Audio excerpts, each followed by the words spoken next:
तस्याहं सुलभ पार्थ नित्य योगिनः मामुपेत्ते पुनर्जन्म दुःखालयम शाश्वतम नाप्नुवन्ति महात्मान संसिद्धिं परमं गताः.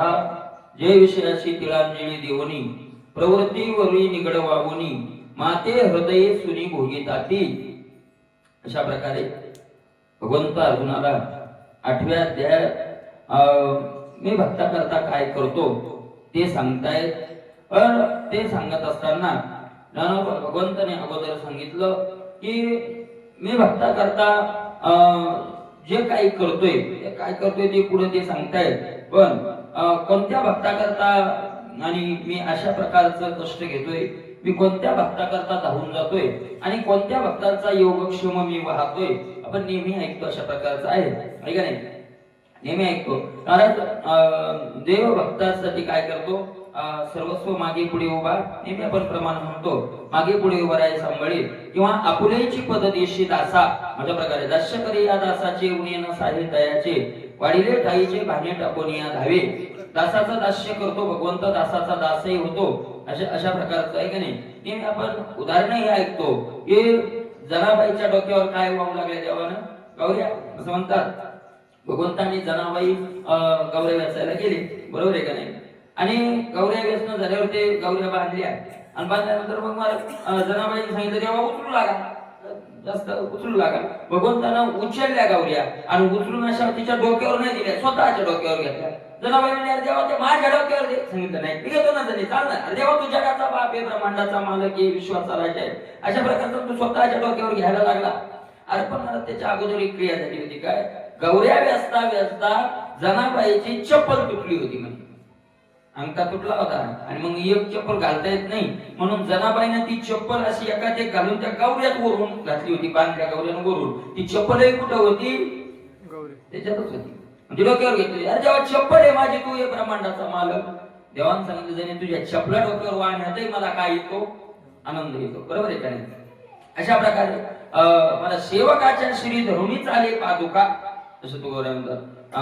डोक्यावर वाहना चपला घेऊन अशा प्रकारचा भगवंत. अनेक उदाहरणं येतात, अनेक आपल्याला माहिती आहे. माझ्या पुराणातही अनेक उदाहरणं आहेत का नाही? आणि प्रत्यक्षात आजही असे संत महात्मे आहेत की त्यांचंही भगवंत काय करतोय? सर्वस्व काही तरी सर्वस्व करतोय. अशा प्रकारचं खालच्या क्रिया भगवंत करतोय. तुकोबाची बहीण झाला शारंगर, अशा प्रकारची खालची क्रिया ही बाळंतपणासारखी भगवंत करतोय. नवे नवे अर्जुनाची पत्नी होण्यापर्यंतची क्रिया कोण केली? देवानं केली. माहिती आपल्याला, अर्जुनाची पत्नी झाला भगवंत. मग अशा प्रकारचा जर देव होतो, मला दासाचं सगळं दास्य भगवंत जर करतो, तर मग त्याकरता त्या भक्ताला काही करावं लागतं का? काय करावं लागतं त्या भक्ताला? अशा प्रकारचा प्रश्न निर्माण होतो. कारण जर आपण सगळेच भक्त जर समजा माळ घातली ऐका नाही, आपण वारी केली, आपण भजन करायला लागलो, आपण कीर्तन करायला लागलो, आपण तर मग झालो ना त्याचे भक्त. आपण त्याचेच भक्त येत नाही. आपल्या लोक तरी काय म्हणतात देवाचे भक्त नाही का नाही? तर मग काही वेगळं करावं लागतं का एवढ्यावर भागतं? अशा प्रकारचं आहे. तर भगवंत स्वतः सांगतात मी कोणत्या भक्ता करता मला अशा प्रकारचा धावून जातो, तर ते सांगताय तो माझी भक्ती करतो. माते हृदय सुनी भोगिताती. पण कोण्या भक्ता कशी भक्ती करताय? जे विषयाशी तिळांजली देऊनी प्रवृत्तीवरी निकड वागुनी माते हृदय सुनी भोगिताती. विषयाशी तिळांजली देऊनी, ज्यांनी विषय सोडले नाही, विषयाला काय देऊन टाकली? तिळांजली. तिळांजली देणं म्हणजे तिळांजली. तिळांजली कधी देतात? दहावीच्या दिवशी देतात ना. तिळांजली म्हणजे तीळ आणि त्याच्यावर पाणी टाकणं असं टाकतात ना पूजा झाल्यावर. तिळांजली. तिळांजली देण्याचा अर्थ आता त्याचा संबंध आपल्याशी राहिलेला नाही, तो गेला. त्याचा आपल्याशी काय राहिला नाही? संबंध राहिला नाही. पण देहानं संबंध राहिला नाही म्हणजे नुसता देह गेला की नाही, त्याचा आता सुतकही राहिलं नाही. तिळांजली दिली म्हणजे आता त्या व्यक्तीचं काय राहिलेलं नाही? सुतकही राहिलं नाही. तसं विषयाचं सुतकही ज्याच्या जीवनात राहिलं नाही. विषयाचं सुतक काय आहे? विषयाचं सुतक आहे चिंतन. विषय प्रत्यक्षात असणं आहे का नाही? त्या व्यक्तीचा संपर्क असण्यासारखा आहे आणि विषय नाही.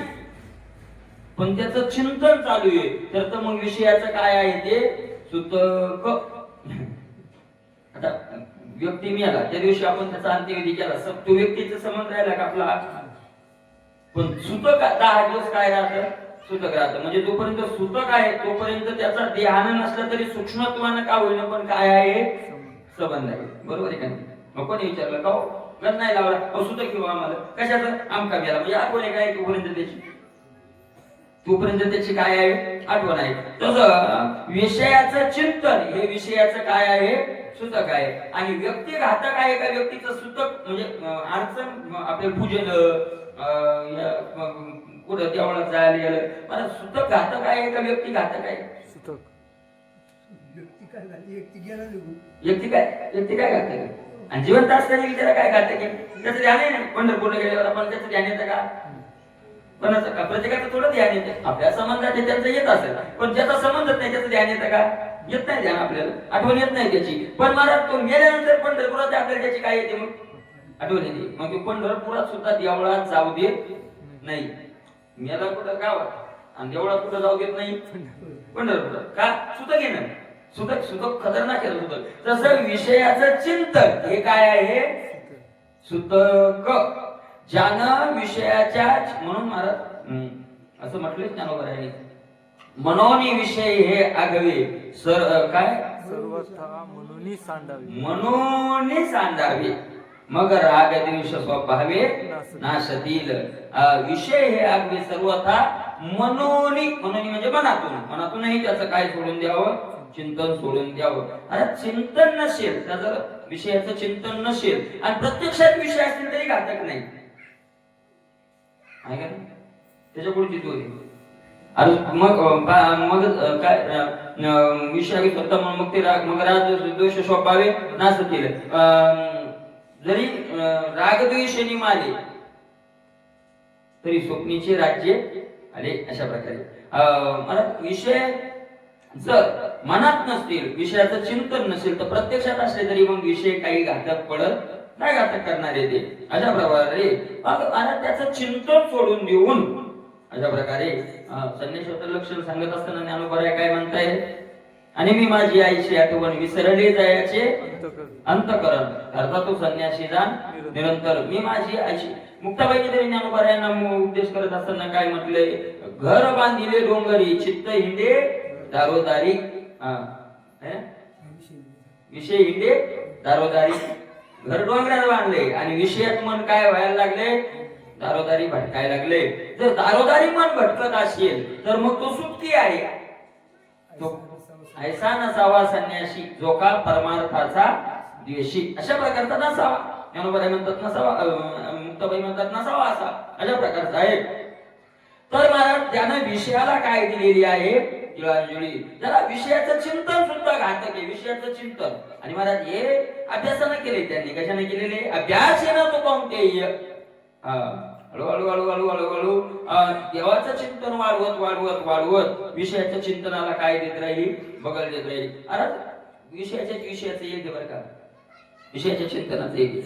ज्या वेळेला आपण घरी असतो, विषयात असतो, त्यावेळेला चिंतन नसतं, पण भजनात आल्यावर कशाचं चिंतन येतं, काय काय सांगते तुम्ही. आता आपल्याला सगळ्या लागले एकांतात ज्ञानेश्वरी वाचायला घ्या, मस्त आता वाचायची. मला कधी 10 वर्षाचं कुठं कधीच तरी काय येतं का नाही, आणि ते वाच नाही चालतं. आणि त्या विचारात माणूस किती कडून गेला तिकडं, योग आद्या झाल्यावर कळतो आद्या झालाय काय बघ, असं होतं. हरिपाठ म्हणताना तसंच होतं. हरिपाठ म्हणायला आपण एक आरांगोळी केलं हरिपाठ म्हणायलो, तर हरिपाठ ज्ञानदेव प्रमाण झाल्यावर झाला का मग आपला हरिपाठ, म्हणजे कितीतरी याचं काय येतं ते. मग त्याला काय करावं लागतं, पुन्हा ओढून तिथं आणून बसवायचं, पुन्हा ओढून मनाचं असायचे महाराज, त्याचं चिंतन त्याला अभ्यासानं ते टाळावं, असं आणून बसवायचं, पुन्हा ते जाणार, पुन्हा आणून ते पहिले इकडे शाळेत जात नाही. मग ते काय करायचं, घरी येते, घरी आले की पुन्हा नेऊन बसवायचं, पुन्हा घरी आलं की नेऊन बसवायचं. कधी कधी त्या महाराजच्या लेकराच्या आईला किंवा वडिलांना दिवसभर त्या शाळेच्या बाहेर बसावं लागतं. ऐन मी येतं की बाळा आपण आहे का गेली, आहे पण कुठपर्यंत ते एकदा गडी गोडी लागेपर्यंत. जर खरी गोडी लागली, खरी गोडी त्या एकदा जर शाळेची लागली तर ते एक दिवस घरी राहत नाही, नको म्हणते माझं गावाला जात नाही, नको बाबा, मग शाळा जाते. जर खरी गोडी लागली तर तसं या मनाचं आहे. या मनाचे एक निके जे देखल्या गोडीची ठाया सुके म्हणून अनुभव सुखाची कवतुके दावीत जाई जे माऊली ज्ञानोबा म्हणतात. हा, याला आग्रहानं तिथं बसवावं लागतं, पुन्हा पुन्हा तिथं न्यावं लागतं, पुन्हा ते चिंतन. आणि एकदा का त्या चिंतनाची त्याला गोडी लागली रे लागली, पण मला तोपर्यंत. आणि मग अशा प्रकारचं चिंतन त्यांनी केलं, असं साधन केलं, असा अभ्यास केला, आणि त्या अभ्यासानं विषयाला तिळांजुळी देऊन टाकली. हे का नाही, विषयाला तिळांजुळी देऊन टाकली. अरे म्हणतात मग एकदा काय विषयाला तिळांजुळी लिखतो कोबाराय म्हणतात, अरे अनुताप अंगी अग्नीची या ज्वाळा नाही मृगजळा वीज होईल. अनुतापाचा भडका अग्नी असतो त्याच्या अंतकरणात, की विषय रूपी मृगजळा मग तो अग्नी पुन्हा विझत नाही, पुन्हा विझत नाही, तो विषय रूपी तो विझत नाही. अशा प्रकारचं आहे. विषयाला तिळांजुळी देऊन अशा प्रकारचं जे करतात. प्रवृत्तीवरील निकड वाहून प्रवृत्तीच्या पायात बेड्या ठोकतात. प्रवृत्ती म्हणजे विषयात केलेली क्रिया, धाव, त्याच्या पायात बेडी ठोकतात. अरे लेच्या करता धावत असेल तर त्याला काय ठोकावं लागते, मग बेडीच ठोकावं लागते. बेडी ठोकली म्हणजे त्याला चालता येत नाही असं नाही, बेडी ठोकल्यावर चालता येत नाही का, पण त्याला इतक्या हळू चालता येतं, असं हळूहळू हळूहळू असं ते चालता येतं निकड वाहून. आणि विषयाला तिळांजुळी देतात, प्रवृत्तीच्या पायात बेडी ठोकतात. आणि असं करून करतात काय, त्यांचं साधन काय असतं, इतकं केलं तर झालं का, तर नाही. माते हृदय सुनी भोगी थाती, मला हृदयात साठवून त्याचा काय घेत राहतात, भोग घेत राहतात. त्याचा अर्थ विषयाकडे चित्त जाऊ देत नाही, आहे का नाही. आणि विषयाकडे चित्त न जाऊ देता त्या चित्तानं माझ्या चिंतनाचा काय घेत राहतात, भोग घेत राहतात. सारखा भोग घेत राहतात, सारखं महाराज माझी आठवण करत राहतात, सारखं माझं चिंतन करत राहतात. एवढं कडून जातात चिंतनात, एवढं कडून जातात की त्या चिंतना पुढं चिंतनेची झाले नलगे अन्न पाणी, त्यांना अन्न आणि पाणी याची सुद्धा काय राहत नाही, मग आठवण राहत नाही. अशा तहान विसरले भूक, तुका म्हणे भूक येणे न लगे अनेक भूक न लगे. तुकोबाराय म्हणतात दुसरी भूक लागत नाही, त्यातच त्यांचं महाराज अशा प्रकारचं असतं. आणि असं मला अंतकरणात भोगत असताना उपरी भोगित आहे आरामो का भेटणे नाही शुद्धाधिका, मला शुद्धाधिका भेटणे नाही. माऊली ज्ञानोबा म्हणतात शुद्धा धिका, त्याच्या स्थान आणि भूक दोन्ही आलं, झोपही आली, त्याच्यात कोणतं कुठं जाण्याचं चिंत काही आलं, सगळं काय आलं. शुद्धाधिका म्हणजे त्याच्यात पुन्हा सगळं जेव्हा आलं. अशा प्रकारचं आहे. अशा प्रकारचं भेटणे नाही शुद्धाधिका. असा प्रश्न येतो, जर त्याला भूकही लागत नाही, तहानही लागत नाही, असं कसं व्हायलो, भूक लागल्यावर तर ध्यान येईल, आठवण येईल का नाही, तर ते असं आहे. मला त्याच्या अंतकरणामध्ये देव प्रगट झाला, त्याला भूक आणि तहानाची पीडाच होत नाही, समाधानामुळं भोगीत आहे आराम का, त्याच्यावर प्रश्न विचारला. हे गोवर्धनाच्या पूजेला गेले ना, ऐका नाही, गोवर्धन उचलल्यावर महाराज 7 दिवस काय पडला, शिळाची आधारी वरुषाला, शिळाची आधारी तुकोबाराय म्हणतात, शिळ सारखा काय पडल्या, पावसाच्या धारा पडल्या. ठीक आहे, काय हरकत नाही. पण हे तिथे गेले होते पूजेला, कसा दिवस सप्ताह करायला गेले होते, सगळे कशाला गेले होते, पूजेला गेले होते. तर प्रश्न असा काही निर्माण केला की बाबा 7 दिवस त्यांनी तिथं खाल्लं काय. अचानक पाऊस सुरू झाला, एका टायमाचं जेवण घेऊन गेले होते, संध्याकाळचा पण डबा नव्हता न्याला, काय का नाही. आणि मग तिथं त्यांनी 7 दिवस खाल्लं काय, तुकोबारायलाच विचारलं. तुकोबारायने त्याचं उत्तर दिलं. तुकोबाराय म्हणतात 7 दिवस काय खाल्लं आहे का, कृष्णाची सुखे भूक नाही तहान, सदा समाधान सकाळांचे, कळलेच नाही झाले किती. तुम्ही म्हणता 7 दिवस झाले, तुम्ही म्हणले 7 दिवस झाले, त्यांना कळलंच नाही किती दिवस झाले, कळलेच नाही झाले किती दिस. बाहेरील वास विसरली, विसरू कामाचा तुका म्हणे झाला, उद्वेग राहिला जावा यावा, आहे का नाही. अरे त्यांना कळलंच नाही 7 दिवस झाले, कारण भगवंताना आपला आनंद त्यांच्या हात वाचला आणि त्या आनंदात कळलेच नाही झाले किती दिस कळलेच नाही, कळलंच नाही किती दिवस झाले, अशा प्रकारचं आहे. आज आत्मे असे आहेत. अशा ठिकाणी काही काही महात्मे येतं की आपण तिथं गाडी जात नाही, तिथं आपल्यासारख्याला जाताही येत नाही. आता त्या दिवशी ते चॅनल वाले ते असतात चालत नाही बरी बरी ते गेले होते मला तिथं पाहिलं ते काय मुसलमान सगळं जंगल एवढं तिथं जायला माणसात असता नाही. आणि तिथं ते दोघं तिघं गेले ते कॅमेरा आहे ते घेऊन तर अशा जागी तो महात्मा राहत होता की एक दरी आणि त्या दगड असा पुढे आली आणि त्या दगडाच्या खाली राहत होता तो राहत म्हणजे राहत होता. आणि ते गेले होते तिथं आता तिथं खायलाही काय आता खायला पण इथे तर जाऊही शकत नाही. त्या महात्म्याने सांगितलं वाघ येऊन असे बसतात म्हणे रात्री माझ्या बाजूने आणि ते वाघ असे येऊन बसतात. मग ते तुम्हाला भीती वाटत नाही का? त्यांनी सांगितलं आपले शत्रूच नाही तर आपल्याला काय भीती वाटणार आहे त्याची? मी त्यांना शत्रू समजत नाही आणि त्यामुळे तेही मला काय समजत नाही, शत्रू समजत नाही. आहे का नाही? तुकोबरायचं प्रमाण कुठे आहे का महाराज? काय चित्त शुद्ध तरी शत्रू मित्र होती, व्याघ्रहीन खाती सर्पतया. आता हे प्रमाण कुठं थोडं अरे ज्यावेळेला अनुभव आला ना तिथे लक्षात येतं. ज्ञानेश्वर वाचताना मला एक ओळीचे असं पारायण करत असताना माऊलीच्या तिथं 2 दिवसात पारायण 2 दिवसात पारायण दुसऱ्या दिवशी ओळी यायची कोणती? उदासीने दैवे संचकाची वैभवे ज्यातीच्या हाती तसं पावे विलायची 11व्या अध्यायाची ओळी.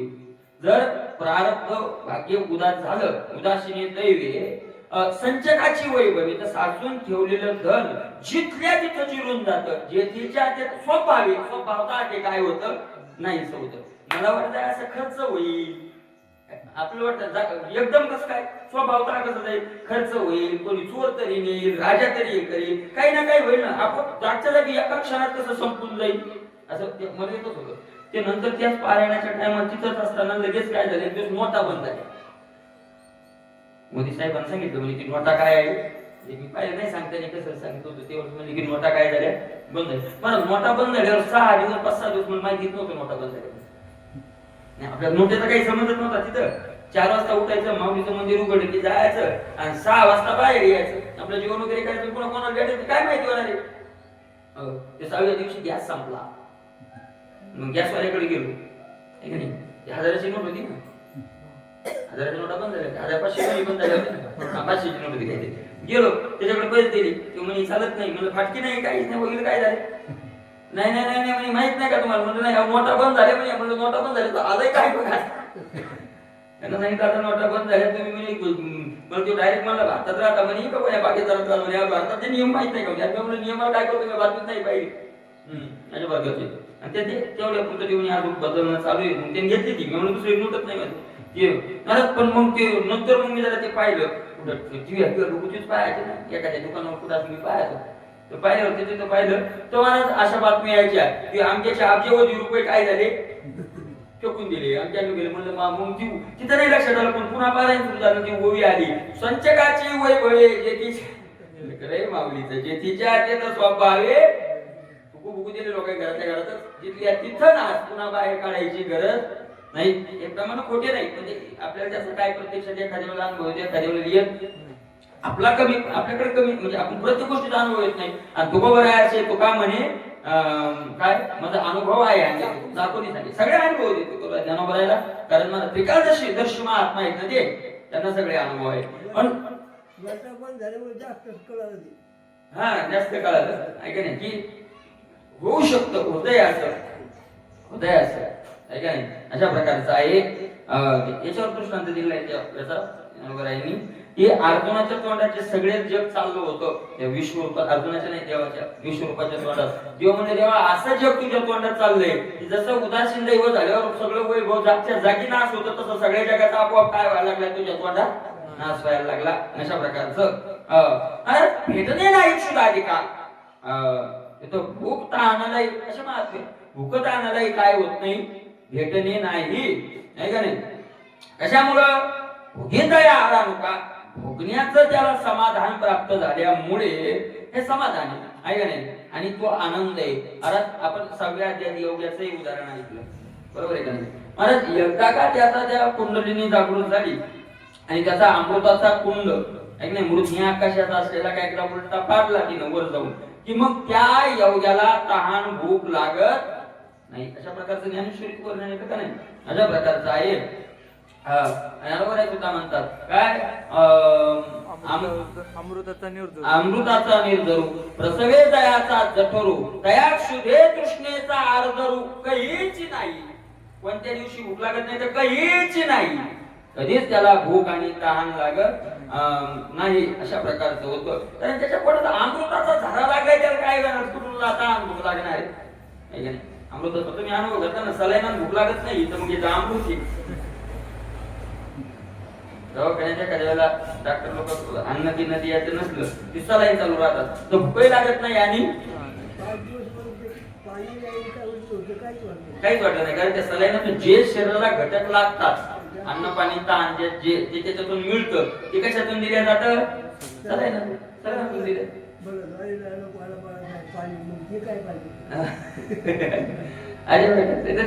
त्याच्यातून मिळत राहत. तसं अरे हे जर साधं सलाईन भूक लागू देत नाही ताण लागू देत नाही तर तिथं अमृताचा घडा सुटलाय अमृताचा पाजर सुटलाय नाही का नाही? भोगे तया आपल्याला माहित नसतं ते आपल्याला माहित नसतं आणि मग आपल्याला ते माहित नसल्यामुळे आपल्याला काय वाटतं? अशक्य वाटतं. अहो मला सांगा आता याच्या अगोदर विमान निघून किती दिवस झाले? 100-200 वर्ष झाले.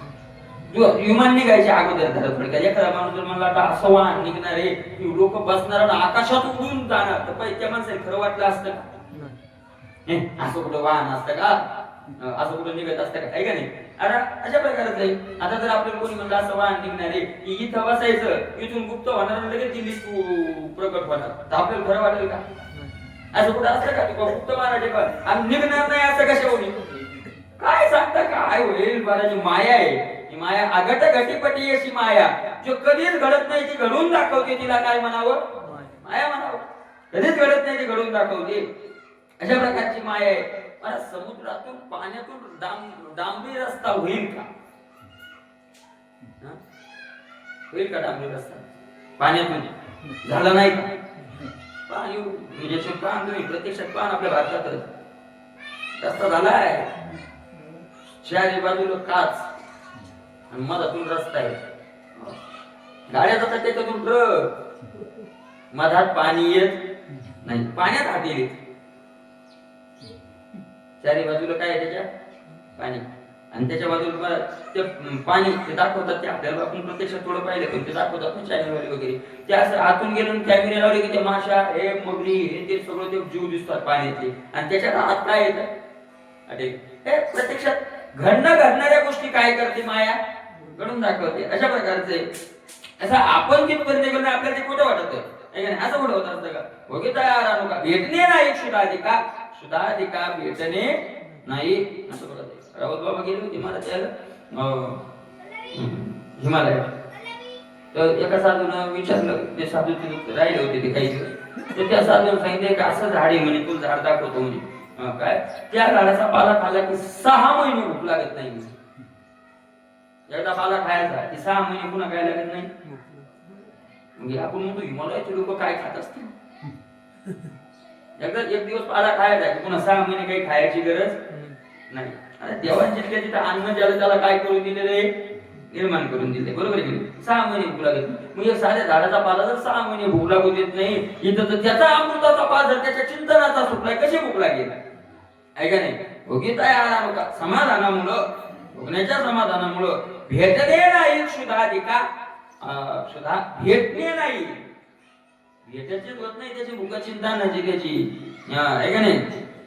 अशा प्रकारचं होतं. आणि मग एक विचार करा ज्ञानोबा म्हणतात जिथं भूकतान राहण्याचा विचार नाही म्हणजे ऐका नाही मला जिथं खाण्यापिण्याचा विचार नाही ते तर चक्षुरादी रंका कवन पाडू. तिथं डोळे कान इतोकेंद्रिय हे इंद्रिय तर याचा काय विचार आहे? चक्षुरादी रंका त्याचा काय विचार आहे? तिथे विचार आहे.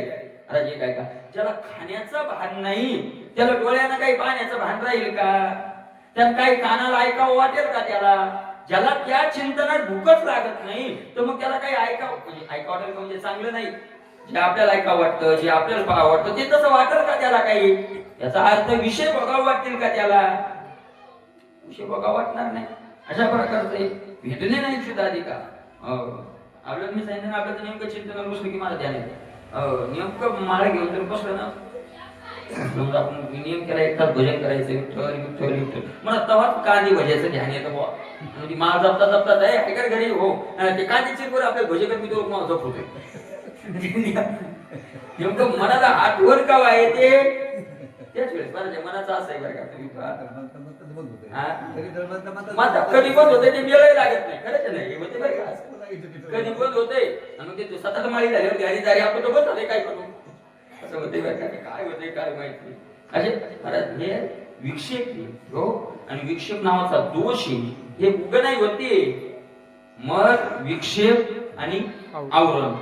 आता साधू संतांनी तर सांगितलं मळ जाणं सोपं म्हणजे इतकं सोपं नाही. आपला कपड्याचा मळ जाणे इतकं मळ जाणं साधण्यानं सोपं आहे.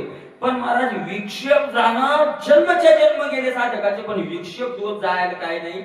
विक्षेप काय एवढा साधा दोष आहे, खूप खतरनाक आहे महाराज. पण एक आहे जसा जसा महाराज आपली सत्वगुण वाढतो तसा तसा विक्षेप हळूहळू काय होत जातो, कमी होत जातो. पण विक्षेप खतरनाकाचे, चांगला खतरनाक आहे. अशा प्रकारचा आहे. मल म्हणजे पाप वासना. मल दोष म्हणजे काय आहे, पाप वासना. तर आपण पहा ना महाराज, आपण जर सतत सतत कीर्तन भजनात प्रवचनात राहिलो तर पापाच्या वासना कमी होतात.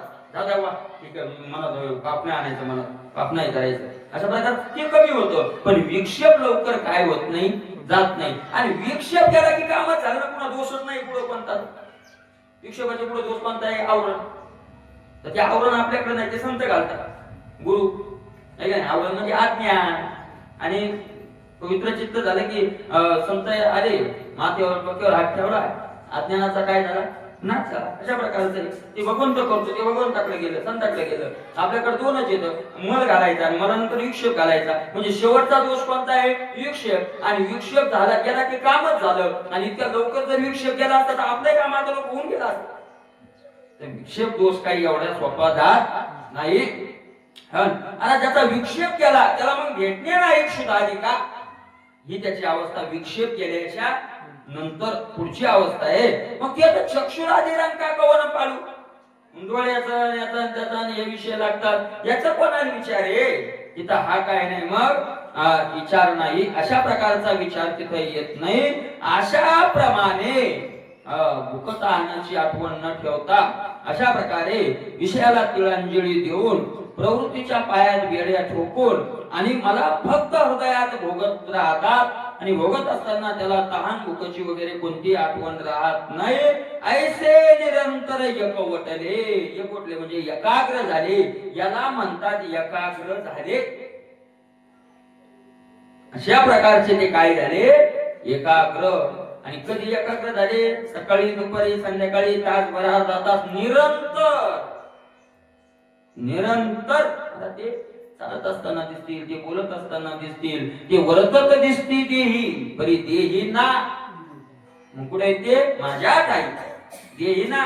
ते हातातून देहात नाही, ते कुठं आहे, माझ्या ठिकाणी आहे. देहात राहून देहात नसतो असं कुठं. मला ते मोबाईल वर आता आपण जर रस्त्यात चालत मोबाईल पाहत चालत त्याला ठेस लागलेली कळत नाही. म्हणजे त्या मोबाईलच्या विषयाशी तो काय झालेला आहे, एकरूप झालेला आहे, एकरूप झालेला आहे. जेवताना कसं व्हायला एका हातात असं मोबाईल असं चाललं ना, खाता खाता ती गोळी संपली तरी हात घातला मग कळला रे चपाती संपली करून आपली. असं होतंय का नाही, व्हायला का नाही. म्हणजे त्या विषयाशी जरी एकरूप झालं, साधा नाशिवंत विषय आपल्याला जरी एवढा एकाग्र करतो, तिथं तो भगवंत महाराज भगवंताचं चिंतन आहे, ते किती एकाग्र करत असेल. अशा प्रकारे असे निरंतर थोडे वेळ करत नाही, असे निरंतर जे एकाग्र झाले, जे अंतकरणी मजशी आणि अंत निकटले, जे चिकटले, एकरूप झाले. पण कुठून झाले, अंतकरणानं जे माझ्याशी एकरूप झाले. आणि अशा प्रकारे असे मीच होऊन आतले उपासिती. मीच होऊन म्हणजे मी व्यापक आहे. आणि तेही त्या चिंतनानं काय होतात, मग व्यापक होतात. चिंतने चिंतने तद्रूपता, चिंतनानं तद्रूपता होते. मला वाटतं उदाहरण आपल्याला माहिती आहे, त्रिजटा मातेचं आणि सीता मातेचं माहिती आहे. ते चिंतनाने प्रभू त्रिजटा होती ना ती राक्षसी, ती होती शिकवायला. मला ती त्रिजटा म्हणजे असं मी ऐकलं ती विभीषणाची मुलगी होती. तरी आम्ही विचार करत होतो की कोणी राक्षसी लयच बदलली होती, तर ती मुळात कोणाची मुलगी होती? विभीषणाची. आणि विभीषणाची मुलगी असल्यावरती तिनं भक्षण करणं काही मला वाटतं तेवढं नवल, तर विभीषणानं देवाचं काय केलं अशा प्रकारचं होतं. आता ती भजन करू लागली तिथे. ती सीतामातेची काय झाली होती? सांगो त्रिजटे सखे, सखे म्हणजे मैत्रीण, सांगो त्रिजटे सखे ऐशी मात देल काने दी भेटी, रघुनाथ मन होता वेळ झाला दुरी, पंत रावण शके प्राण माझा पुढ्यात. अशा प्रकारे किती सीतामातेने काय दुष्ट आचरण होते मी केले, तीर्थव्रत होते कवनाचे भंगिले, गाये वत्सा पत्नी पुरुषा विगळे, नकळे व संचित चरणांतरले वगैरे आहेत. तुकोबरायांनी खूप गोड वर्णन केलं आहे का नाही अशा प्रकारे. आणि मला त्या त्रिजटेनं सांगितलं, मग ते सीतामातेनं असे प्रश्न केले. त्यावेळेस त्रिजटेनं शेवटचं सांगितलं, सीते तू चिंता करू नको, चिंता करू नको तू, येईल तुकया स्वामी राम लंकापुरी, चिंता करू नको तू, असं सांगितलं. समाधान केलं आणि निघून गेली ती संध्याकाळी. सकाळी आली तर पुन्हा मला सीतामाता रडायला लागली. कालच सांगितलं ना तुला की तू चिंता करू नको, जनकाची नंदिनी दुःखे ग्लांती थोरी, संभोगी त्रिजटा स्थिर स्थिर वो करी. आहे का नाही?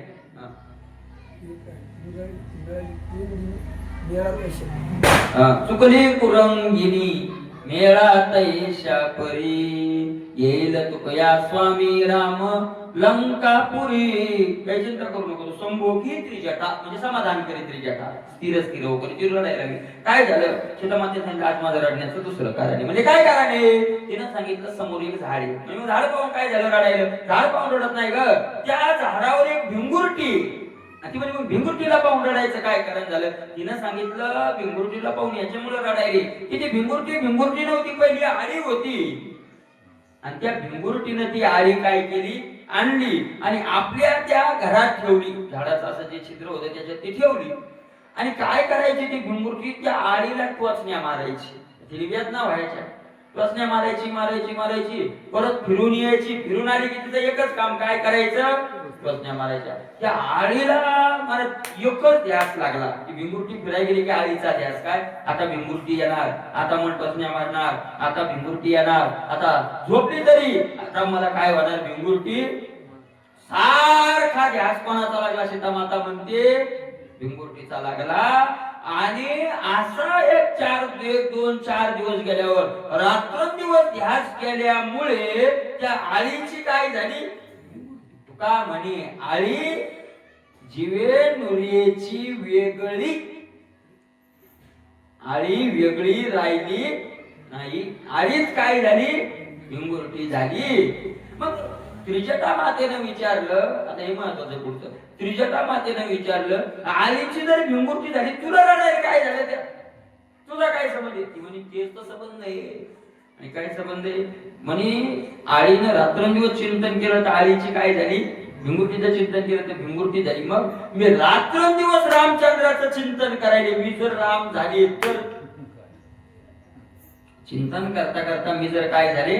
राम झाले तर. मग त्रिजटा सांगितलं होऊ दे ना, काय अडचण नाही, चिंतनान राम झाली तर. तसं नाही ग, मी रामाची पत्नी, राम माझे पती आहेत, मला विश्वास आहे माझे प्रभू येतील आणि मला सोडवतील. म्हणजे बरोबर आहे. पण मी जर राम झाले तर तो एक राम, मी एक राम, आमचा सांसारिक सुखाचा आनंद काय होईल? निघून जाईल. आहे का नाही? पती पत्नीत्वाचा आनंद निघून जाईल. त्रिजटा हसायला लागली. त्रिजटा हसायला सांगितलं काय झालं? त्रिजटाने सांगितलं तू सीते, तू राम झाली तरी तुमचा पती पत्नीत्वाचा आनंद बिघडणार नाही. म्हणजे का बिघडणार नाही? त्याचं कारण तिनं सांगितलं की जेवढं तू रामाचं चिंतन करायली तेवढं राम तिकडं तुझं काय करायले? चिंतन. चिंतनानं ज्या दिवशी सीते तू राम होणार त्याच दिवशी राम सीता होणार. कारण रामाच्या चिंतनानं तू काय होणार? राम होणार. आणि राम सीतेच्या चिंतनानं काय होणार? सीता. म्हणजे तुझा पती पत्नीचा जोडा बिघडणार नाही. चिंतने चिंतने तद्रूपता. अशा प्रकारे आळीनं भिंगुर्टीचं चिंतन केलं तर भिंगुर्टी होते, सीतेनं रामाचं चिंतन केलं तर राम होते, आणि रामानं सीतेचं चिंतन केलं तर रामाचे काय होतो, सीता होतो. अशा प्रकारे होता. म्हणून महाराज मीच होणी आतले, मीच होणी. जे त्याचं चिंतन करतात ते वेगळे राहत नाही, तर काय होऊन जातात, तद्रूप होऊन जातात. म्हणून तो तुकोबरायला म्हणताला हरी तैसे हरीचे दास, नाही तयार काय नाही मोचिंतास, होणी राहती उदास बळकट कास भक्तीची. का हरी जसा तशी हरीचे दास. का हरी म्हणत हरीचं चिंतन करून करून करून ते काय होऊन जातात, हरी स्वरूप होऊन जातात. जे अंतकरणी मदशी मीच होणी आतले, आतले म्हणजे व्यापले. मी जेवढा व्यापक तेवढे ते काय होतात, व्यापक होतात. अशा प्रकारे आणि उपासिती आणि अशा व्यापकत्वाला प्राप्त होऊन सुद्धा ऐका नाही काय होतात, अशा व्यापकत्वाला प्राप्त होऊन सुद्धा उपासिती माझे काय करत राहतात, भक्ती करत राहतात. अशा प्रकारे सतत चिंतन करणारे महात्मे. पण मग त्यांना सतत चिंतन करतात, ते सतत चिंतन करतात, तू त्यांच्याकरता काय करतो. अशा प्रकारचं देवाला म्हणत हे एवढं करतात तर तेव्हा काही करत असेल का नाही, त्याच्याकरता एवढं ते जीवन घालतात तर तोही काही करत असेल ना. तर तो परमात्मा काय करतो ते भगवंत पुढे सांगतात. आपण इथून पुढे तसा विचार उद्या करूया, ठीक आहे. कारण आता हरिपाठ होईल 6 वाजेपर्यंत, आणि 6च्या नंतर 1 तास भरून ठोकर काय वेळ भजन आपल्याला काम नाही ते सगळे या भजन करू मस्त 1 तासभर, आणि संध्याकाळी 8 ते 10 कीर्तन करू. म्हणजे सकाळी पुन्हा दिदी 8 ते 10.